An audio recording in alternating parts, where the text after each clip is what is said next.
Rewind, Your Week in Review is sponsored by the Wisconsin Realtors Association, bringing Wisconsin communities to life with great homes, businesses, and neighborhoods. The Wisconsin Realtors Association, the voice of real estate. This week on Rewind, Your Week in Review. It's now official. Former Lieutenant Governor Rebecca Kleefisch is running for governor.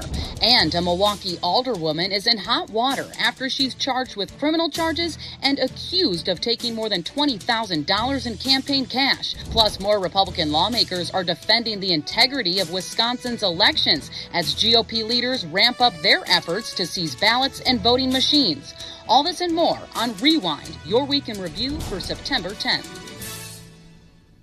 Hi, I'm Emilee Fannon. And I'm J.R. Ross. All right, well, JR, the big story of this week is Rebecca Kleefisch, former lieutenant governor, made it officially official. Yes. We've been talking for weeks now. We knew this announcement was coming, and she's seeking to become the first female governor in Wisconsin's history. Mm-hmm. She held a campaign event in Waukesha County. It was actually at a location where her father used to work. We were there, and a lot of what she said, she was kind of aligning herself with President Trump, but of course with any political candidate announcing they're going to be bashing their opponent. She kind of phrased Evers as a weak leader, and a lot of her policy agenda items were ones that we talked about even last week from her work from the 1848 project. But I guess she's now the front runner, right? I mean, she's a very well-known Republican candidate in this race, and we'll kind of see what she does on the rest of the campaign trail. Well, she's done the work to become the front runner. I mean, if you look at the other contenders, possible contenders, you have Bill McCoshen, who's a lobbyist, still owns his lobbying firm, is in the process trying to sell it to free himself up for a possible bid. He's been doing events, but Rebecca Kleefisch she had the PAC, which she was raising money and giving money to Republican candidates for legislative office.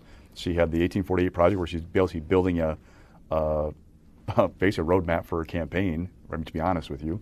She's been doing events left and right. She's been promoting herself by helping others. McCoshen has been doing events, but he hasn't done the same amount of legwork that she has to build a foundation for a run. Kevin Nicholson is still saying he might run for U.S. Senate or governor, which to people like you and I who follow politics, that's like, God, how do you say that out loud? Yeah, the average voter maybe isn't really paying attention to that.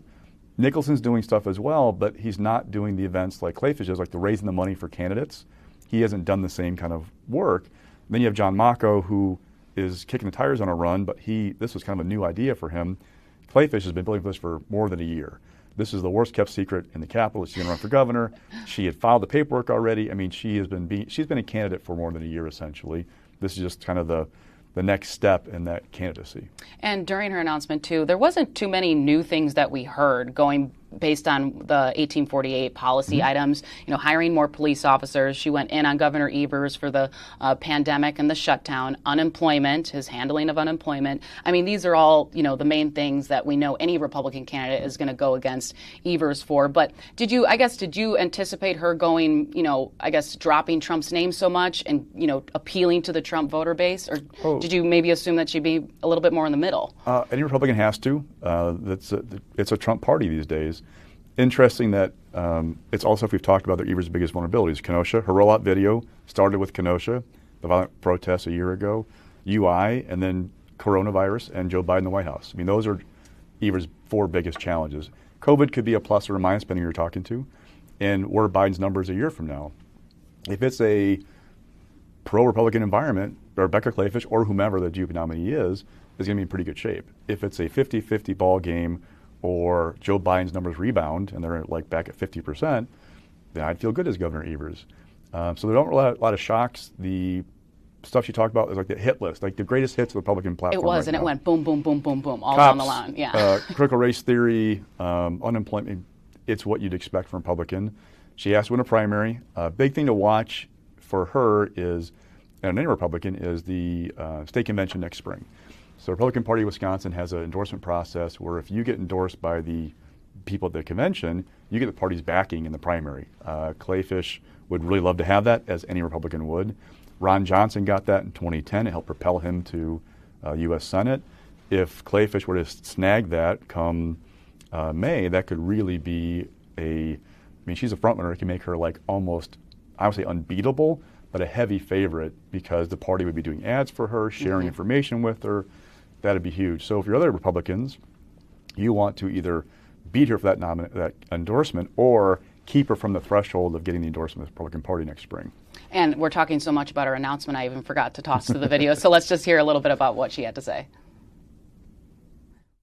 Friends, you all came here for me to say a thing, and I'm going to say it to you right now.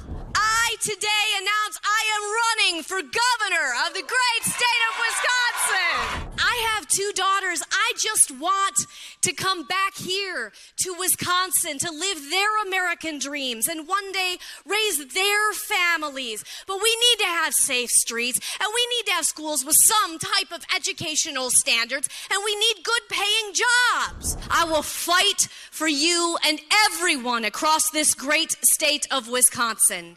And we will take back the governor's office on November 8th of 2022, and we will do it all together for a stronger Wisconsin. We're here today to talk about why Rebecca Kleefisch is radically wrong for Wisconsin. As Scott Walker's lieutenant governor, Rebecca Kleefisch championed a far-right extreme agenda that deeply hurt Wisconsinites. She opposed affordable healthcare expansion. She supported disastrous cuts to transportation funding. She gutted funding for public education, and she rejected much-needed federal funds for partisan reasons alone. We can't let Rebecca Kleefisch bring her radical agenda to our state and roll back the progress made by Governor Evers. One of these days I'll change my evil ways. One of these days. And Evers' campaign, of course, responded to Kleefisch's announcement. I'll read that statement. Her record isn't a mystery to anyone, and it's unfortunate that she'd rather divide our state with radical rhetoric than find solutions that make Wisconsin stronger. Even we just heard from Wisconsin Dems there, too. They even launched a website, the Democratic Party in Wisconsin, called Radical Rebecca. So they were right on top of her announcement, as we said, like it was expected. They're going to tire Scott Walker. Foxconn, you're going to hear about that the next year. You're going to hear about the reminders of the Walker years and what was going on then. Again, to me, it's all about the environment. If Rebecca Kleefisch, or again, any Republican running as Evers has a good environment, you'd feel good for him, because we've seen midterm elections time and time again in Wisconsin where the party part of the White House struggles. Mm-hmm. It's a midterm election, Democrats in the White House. Biden's numbers are not very good right now. The best news for Democrats is it's September of the off year, not September of the election year. If Biden's numbers are the same where they are right now in September of next year, you could see a red wave. And we'll see what happens. And another big story out of Milwaukee this week was Milwaukee Alderwoman Chantia Lewis was charged with theft and campaign finance violations. Now, she is saying that, she's not at fault. She's going to make corrections. I didn't make, any errors. Even her attorneys say that she's not going to, step down from the U.S. Senate race. Mm-hmm. I even talked to political experts saying it might be a pretty good idea with this on your record. What are just your key takeaways? I mean, this is a lot of money, over $20,000 in campaign funds, false travel reimbursements that she misused. Really interesting to me excuse me. Really interesting to me was the Milwaukee County DA's office started this on its own. If you read the criminal complaint, the DA's office took the campaign finance reports of a number of alderpersons, we don't know how many, compared those to travel reimbursements, and did this on its own. So either they got a good tip or they were curious and found this. She allegedly used the campaign funds to pay for things like her tuition at Bible college. So now her argument is that this was all a bookkeeping mistake, no big deal, but you look at the commingling of funds she's accused of, it's hard to explain away paying tuition for Bible college, going on trips, all these personal things with your campaign account. That's just a bookkeeping error. So the only thing about this is she wasn't making a lot of noise in the Senate race anyway. So I don't know if this impacts her prospects for U.S. Senate because she didn't have any good ones before. It's kind of interesting to note that as this was kind of happening this week, Mandela Barnes released a poll from his own campaign. Mm-hmm. Now, the good news for Mandela Barnes, he's up like 28, 29 points over the rest of the field. The not so great news is he's not really that far ahead of undecided.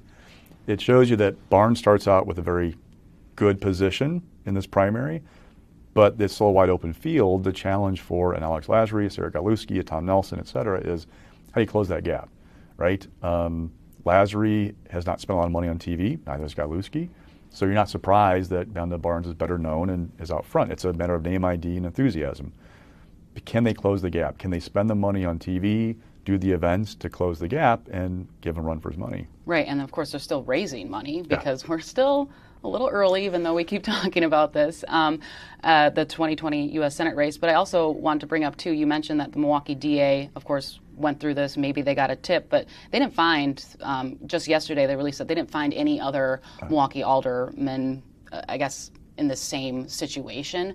And even just a Milwaukee alderwoman or aldermen this is nothing new in Milwaukee, right? I mean, there's been other instances in the past. Alderwoman Lewis also got a little bit of hot water a year ago because she made an appeal for gift cards on her birthday. Now, she said it was a private thing. It wasn't related to her campaign, but Milwaukee has had its problems, let's be honest, when it comes to these things. Again, I don't know how she's going to get out of it. DAs, when you charge somebody with 4 felony counts and a 5th misdemeanor, you may be charging to have a position of strength in negotiation for plea deal, but you don't walk away from those kind of felony counts. You're going to go either have a plea deal or go to trial, one of the two. I don't think it's just going to go away because she says, hey, I made a mistake. Now, she has said she's been cooperating with the DA's office.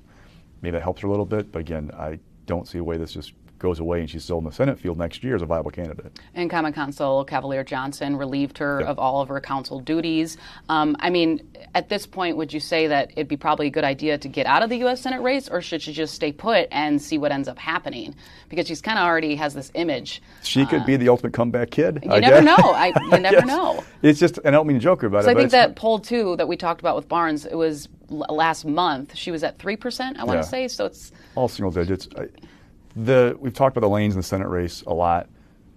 Chantia Lewis is more of a person who could pull votes away from a Alex Lasry or Mandela Barnes in Milwaukee than she is right now somebody who's a threat for nomination. Things can change, miracles do happen, but right now for a Chantia Lewis, a Stephen Olacara, some of these second-tier candidates, more of the question is, how do you break into that top tier? This is not going to help her break in that top tier. And once again, on this show, we are talking about the election audits, the ongoing investigations.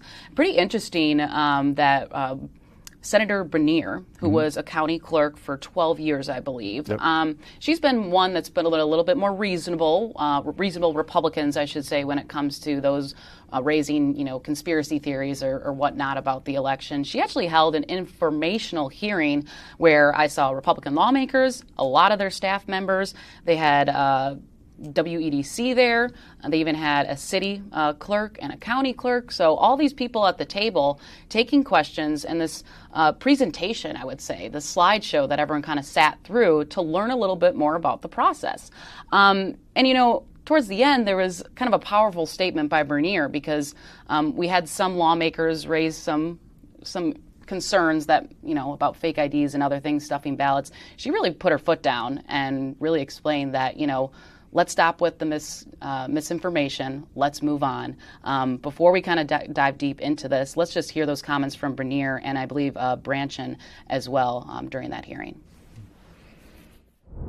On Election Day, you showed the different forms of ID. If I came in with a fake driver's license, none of the clerks would have the ability to tell the difference between a real one or a fake one, would they? Correct. It would be found after Election Day, something that would be noted as a voting irregularity that would be forwarded to the district attorney for investigation, possible charging. But correct, I don't know that, any poll worker is an expert on detecting fakes. No, and then I think also in the state of Wisconsin in the 2020 election, the actual temporary driver's licenses were nothing more than a piece of paper for 45 days. We did have 6,500 voters in the state of Wisconsin in the 2020 election that unfortunately we don't know who they were.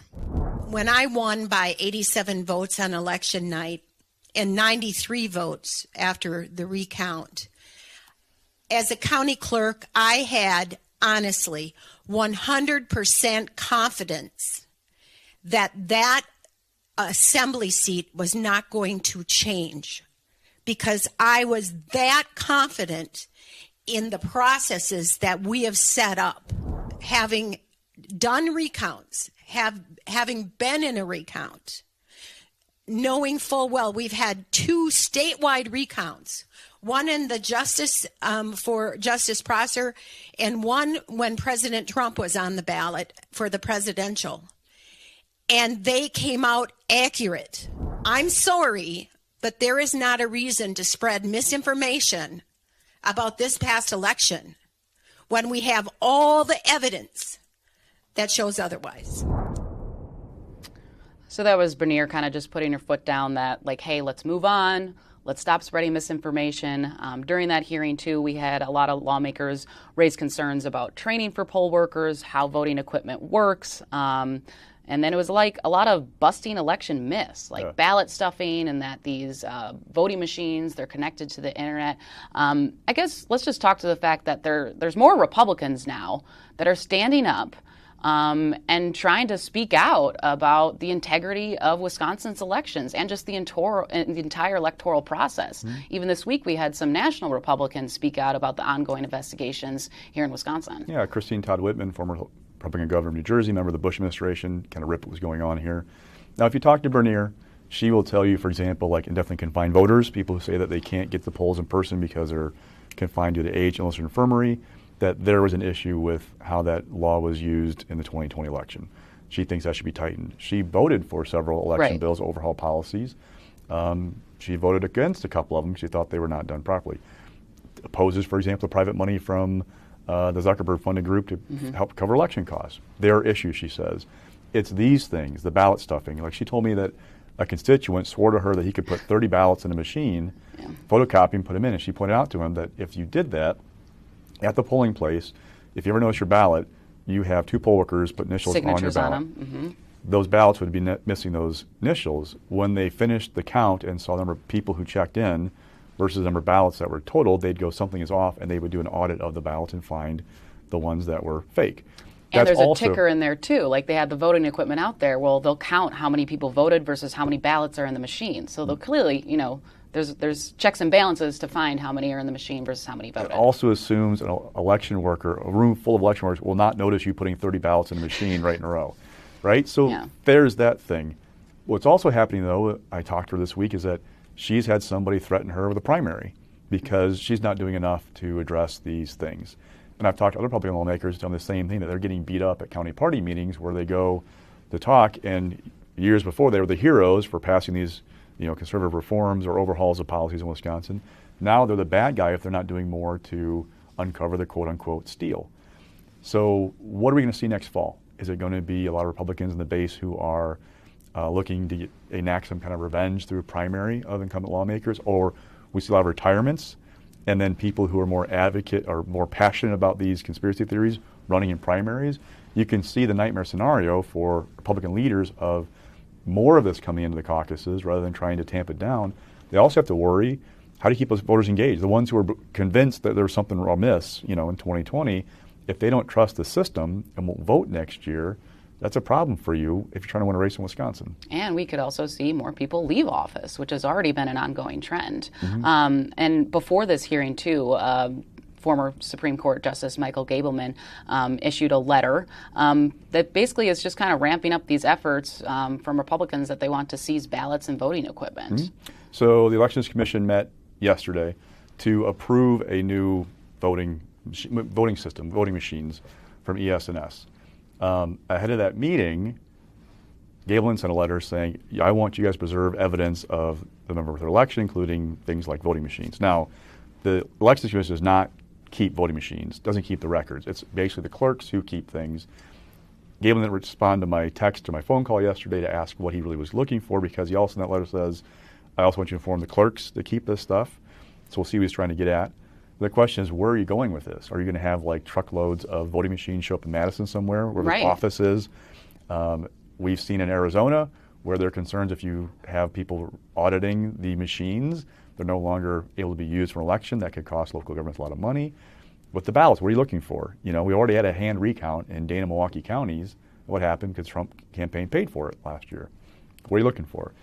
It's still up to him to decide what he's going to do. And Robin Vos is taking a hands-off approach of he's going to go where the evidence leads, and we'll get a report from him sometime this fall. And we're having our second kind of rally at the Capitol, too, led by some groups, and Branchen as well is going to speak there. They invited Speaker Vos and Senate Majority Leader Devin Lemachue to come speak. We'll see if they actually do, but according to a press release, they also were bringing pens, because the last time they rallied outside the Capitol, they really want Vos to sign Branch's subpoenas, which have not been signed. Yeah, and Branchin is one of the more passionate advocates of there was something wrong amiss. She has appeared at rallies saying the election was stolen. There are all these fraudulent votes. Robin Vos had put her in charge of a committee that was investigating the 2020 election. He saw that investigation going ways he didn't want to go, and so he's put all his eggs in the basket of Gableman. He will sign Gableman's subpoenas, but not Branchin's, which basically cuts off Branchin's kind of path to keep going. So now what's Gableman going to find or look for? That's the other question. And that's the question I feel like we keep talking about at this table Probably every week. For a while. Probably for a while. Let's move on to Fort McCoy. So it's been several weeks now. Afghan refugees have been arriving there, but it was now Democrats' turn. Governor Evers did visit a few weeks ago, but we've seen all of Wisconsin's Republican congressional delegation visit. So Democrats said it's our turn.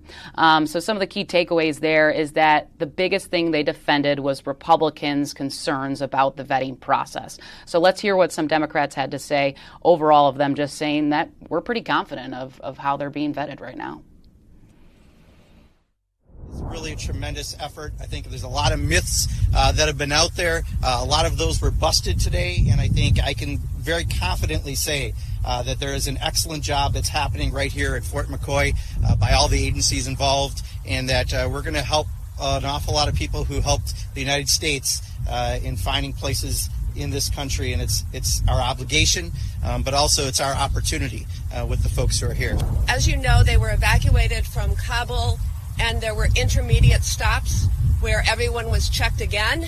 And then there was another stop in the U.S. at Dulles. Everyone was checked again. And then, obviously, they're being processed here. And we were hearing, at least anecdotally, that there's just nobody who's popped up that isn't, that has any red flags. Listen, there are no 100% guarantees with any of this, but I am comfortable with the extreme vetting process that we were briefed on today.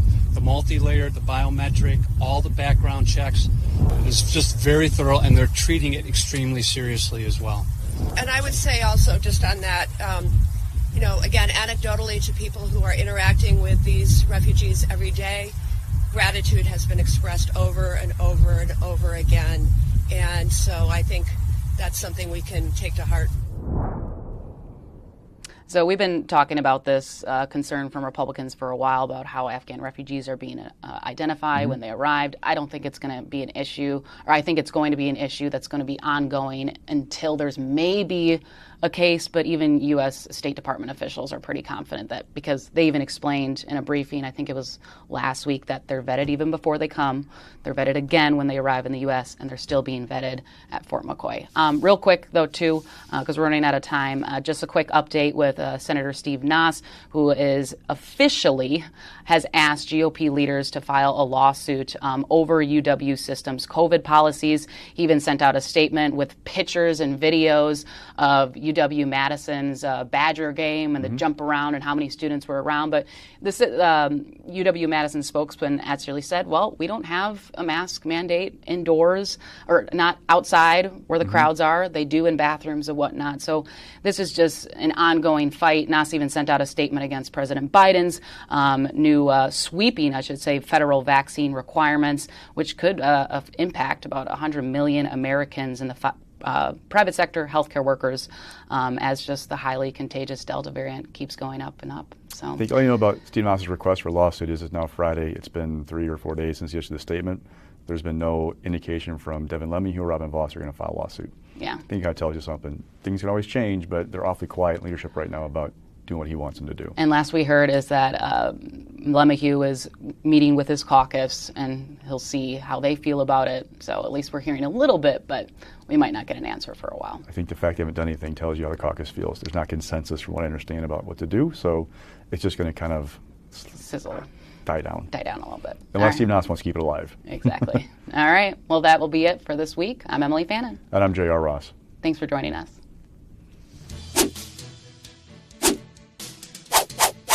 Rewind. Your Week in Review is sponsored by the Wisconsin Realtors Association, bringing Wisconsin communities to life with great homes, businesses, and neighborhoods. The Wisconsin Realtors Association, the voice of real estate.